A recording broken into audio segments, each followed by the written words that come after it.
안녕하세요, 어르신 여러분. 우리 하나님 앞에 다 같이 예배 드리겠습니다.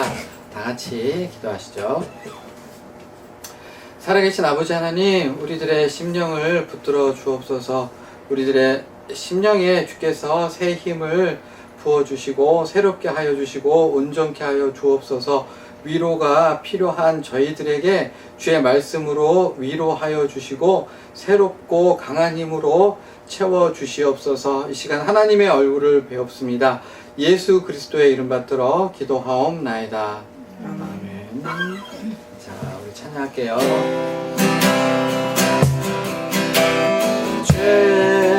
죄짐 맡은 우리 구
사도신경으로 우리의 신앙을 고백하겠습니다. 전능하사 천지를 만드신 하나님 아버지를 내가 믿사오며 그의 외아들 우리 주 예수 그리스도를 믿사오니 이는 성령으로 잉태하사 동정녀 마리아에게 나시고 본디오 빌라도에게 고난을 받으사 십자가에 못 박혀 죽으시고 장사한 지 사흘 만에 죽은 자 가운데에서 다시 살아나시며 하늘에 오르사 전능하신 하나님 우편에 앉아 계시다가 저리로서 산자와 죽은 자를 심판하러 오시리라. 성령을 믿사오며 거룩한 공예와 성도가 서로 교통하는 것과 죄를 사하여 주시는 것과 몸이 다시 사는 것과 영원히 사는 것을 믿사옵나이다. 아멘.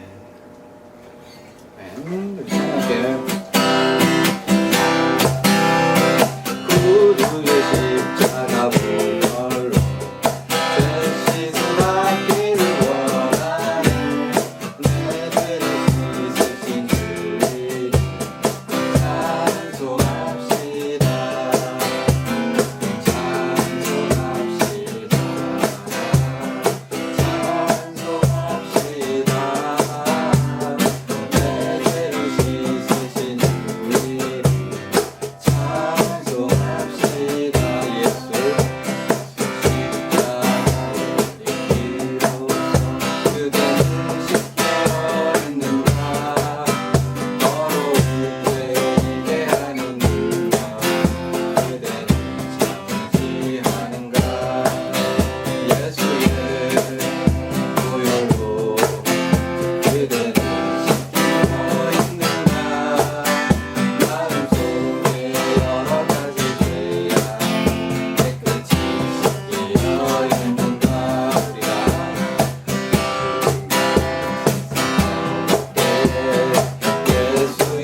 자, 오늘 하나님 말씀은요, 사도행전 8장 5절하고 8절 2절 되겠습니다. 빌립이 사마리아 성에 내려가 그리스도를 백성에게 전파하니 그 성에 큰 기쁨이 있더라. 아멘. 빌립이 사마리아 성에 내려가 그리스도를 백성에게 전파하니 그 성에 큰 기쁨이 있더라. 아멘. 빌립이라고 하는 분이 어디에 내려갔다고요? 사마리아 성에 내려갔고요. 그래서 거기서 복음을 전했고 많은 사람들이 예수를 믿어 구원을 받았고, 그래서 사마리아라고 하는 성에 큰 기쁨이 있었다. 매우 간단한 말씀 되는데요. 이 일이 어떻게 이루어졌을까요? 사마리아 성 아시나요? 원래는 복음은 예루살렘만 있었죠. 그런데 그 복음이 예루살렘에 머문 것이 아니라 사마리아라고 하는 성에 전해졌는데요. 사마리아 성은요, 이스라엘 백성들하고 상종을 하지 아니하던 성읍 되겠습니다. 원래는 이스라엘 12지파 중에 10지파가 있었던 곳이 바로 사마리아 지역 되겠는데요. 사마리아 지역에 이방인들이 침략을 해서 그 땅을 차지했어요. 그리고 나서 그냥 간 것이 아니라 그 땅에서 머물러 살았습니다. 그래서 이방인들과 그리고 원래 살았던 사마리아에 살았던 이스라엘 백성들이 같이 통혼을 하게 된 거죠. 그래서 이제 혼혈이 태어나게 되는데 그 후손들이 바로 사마리아 백성들 되겠습니다. 그러니까 예루살렘에서는 멀지 않은 가까운 지역인데요. 거기 사마리아에 살던 사람들은 반은 이스라엘이고 반은 이방인들의 피가 섞여 있는 사람들 되겠습니다. 우리 같으면 그래도 반은 우리 민족, 반은 우리 이스라엘 백성들이구나 해서 친하게 지낼 수도 있을 것 같은데, 예루살렘과 그 유다에 살던 이스라엘 백성들은요, 사마리아에 살던 이 피가 섞인 사람들을 아주 멸시하고 아주 천대했어요. 그래서 말도 섞지 않았고 사람 취급을 하지 않았던 거죠. 그래가지고 어디 멀리 갈 일이 있을 때 사마리아를 거쳐서 가면 아주 빨리 가는 길인데, 그때에 사마리아를 통과했느냐? 아니죠? 그놈들, 그 더러운 놈들, 그 개만도 못한 놈들 내가 얼굴 안 볼 거야. 그리고 나서 아주 멀리 뺑 돌아갔던 거예요. 그러니까 이 사마리아 사람들은 그렇게 이스라엘 사람들한테 괄세를 받았던 거죠. 멸시를 받았어요. 그러면 사마리아 사람들이 가만히 있었느냐? 아니죠? 야, 너희들이 깨끗하면 얼마나 깨끗하고 너희들이 잘나면 얼마나 잘나서 우리를 멸시하느냐. 야, 너희만 하나님 믿어? 나도 너희들 같이 안 보고 지내도 좋아. 그래가지고 이 사마리아 사람들하고 이스라엘 사람들하고는 아주 그냥 말 한마디 건네지 않는 철천지 원수처럼 지내게 되었던 상황인 거예요. 그런데 예루살렘에 있던 성도 중에 빌립이 사마리아에 내려가서 복음을 전하고, 그리고 그 사마리아 가운데 복음을 믿는 사람들이 생겨나서 큰 기쁨이 있게 되어진 것인데, 도대체 그렇게 원수처럼 지냈던 사마리아 사람들한테 왜 빌립이 가서 복음을 전하게 되었을까요? 이제 우리 예수님께서 그렇게 복음을 곳곳에 전하라고 하셨으니 우리가 가서 복음을 전하자 라고 해서 사마리아로 내려간 게 아닙니다. 어떻게 해서 내려가게 됐죠? 예루살렘 교회에 있던 성도들은 그 예루살렘에서 기도하고 말씀 듣고 봉사하며 예배 드리면서 신앙생활을 열심히 했는데, 복음을 다른 곳에 전할 생각을 했다 안 했다?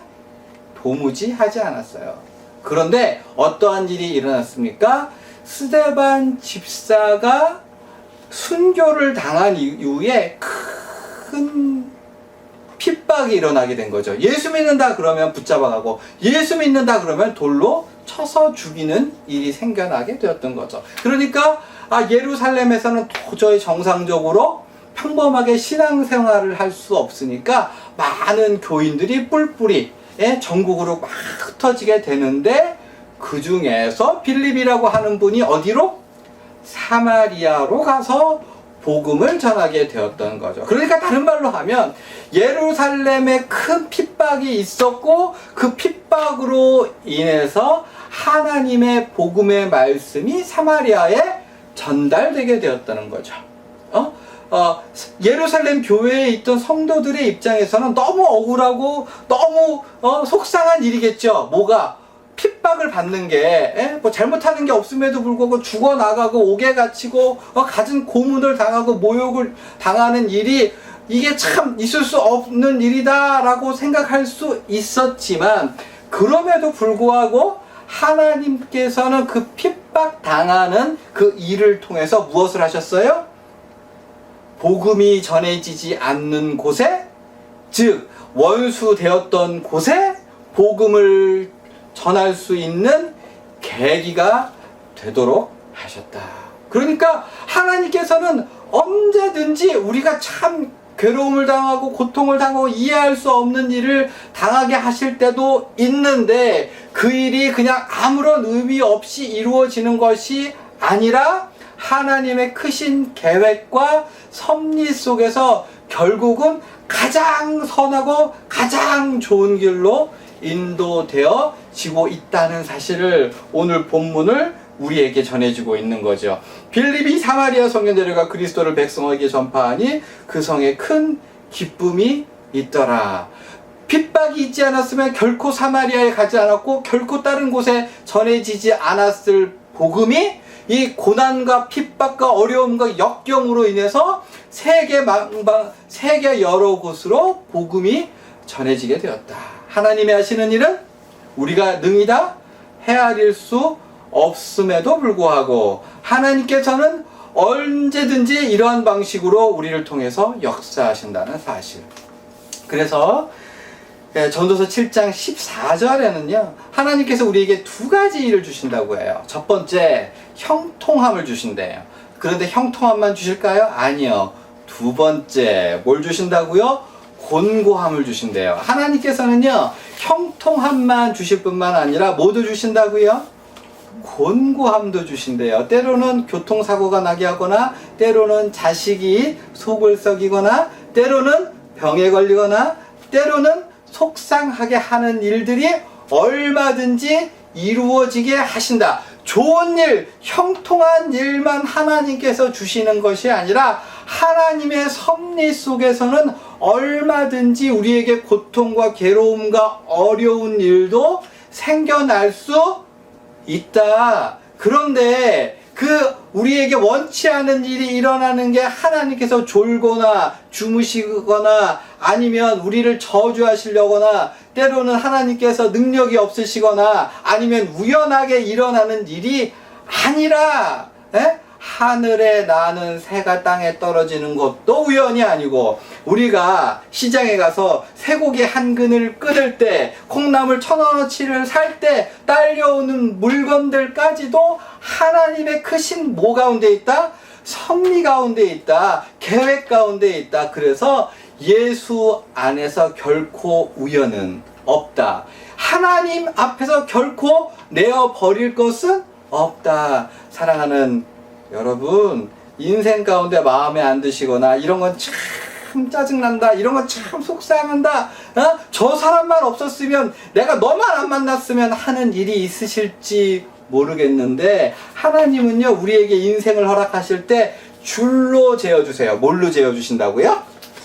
줄로 재어서 착착착 재가지고 우리에게 일어날 일만 일어나게 하시고 우리에게 있어져야 할 일만 허락하신다라고 하는 사실. 다시 말하면 예수 그리스도를 믿는 모든 인생 가운데 저주가 있다 없다?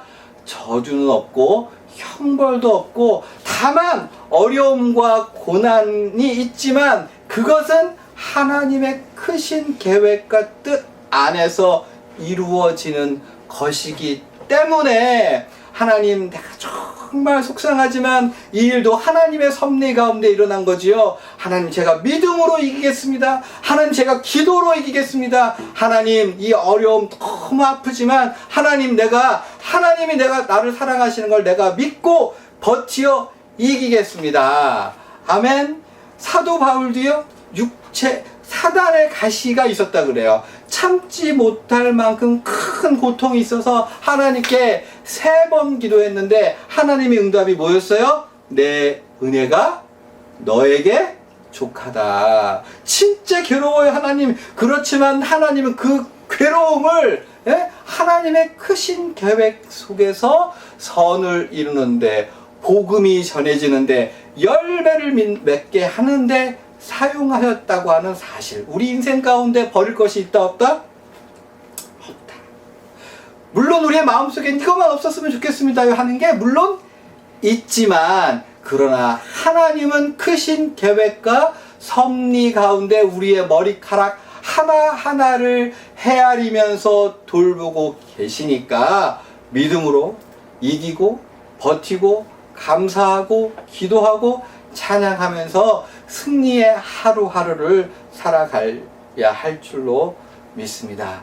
그래서 설교 정리하는데요, 사랑하는 어르신 여러분, 왜 이런 일이 일어날까요? 라고 하는 건 옛날 욥으로부터 수많은 믿음의 선배들이 해왔던 질문이기도 하지만, 그러나 하나님께서는 언제든지 그 모든 인생의 구비구비와 골짜기를 통해서 하나님께서 귀한 일들을 이루어 가셨다라고 하는 사실을 우리는 잊지 말아야 하겠습니다. 그러므로 눈에 보이는 것 말고 믿음으로 늘 감사하고 승리하는 저와 여러분들 되기를 부탁드립니다. 예수님 가르쳐 주신 기도로 예배를 마치겠습니다. 하늘에 계신 우리 아버지여, 이름이 거룩히 여김을 받으시오며 나라가 임하시오며 뜻이 하늘에서 이루어진 것 같이 땅에서도 이루어지이다. 오늘 우리에게 일용할 양식을 주시옵고 우리가 우리에게 죄 지은 자를 사하여 준 것 같이 우리의 죄를 사하여 주시옵고 우리를 시험에 들게 하지 마시옵고 다만 악에서 구하시옵소서. 나라와 권세와 영광이 아버지께 영원히 있사옵나이다.